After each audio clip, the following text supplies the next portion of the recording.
Lomba yang digelar salah satu rumah sakit di Cibadak diikuti anak-anak TK yang ada di Cibadak, Sukabumi sebagai upaya sinergi rumah sakit dengan masyarakat. Menurut panitia lomba mewarnai kemerdekaan Rumah Sakit Kartika, Teddy Rusmana mengatakan, lomba digelar guna menjalin silaturahmi dan sinergi pihak rumah sakit dengan warga sekitar agar terjalin kepedulian pertama kali digelar. Jika diselenggarakan, Pak. Baik, hari ini kita sama-sama mengikuti lomba mewarnai di TK Al-Huda RW17.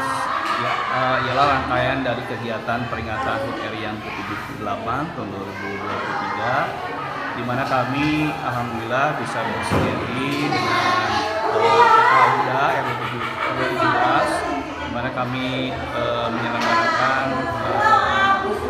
lomba mewarnai. Alhamdulillah berjalan lancar, berjalan sukses.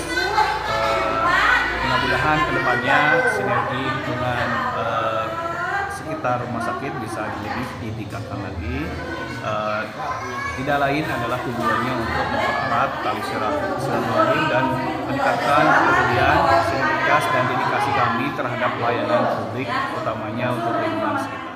Sedangkan menurut Kepala Sekolah TK Al-Huda Erpoh Sumiati mengatakan, mengapresiasi atas perhatiannya kepada masyarakat umumnya lembaga pendidikan anak dan berharap bisa berkembang dan bisa lebih maju perhatian terhadap masyarakat di sekitar Cibadak.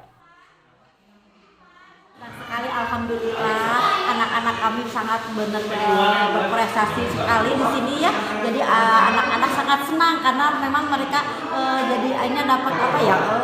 Ya juaranya dapat, ya segalanya dapat. Jadi apa ya? Distribusi dari Kartika alhamdulillah sangat membantu kami ketika kami.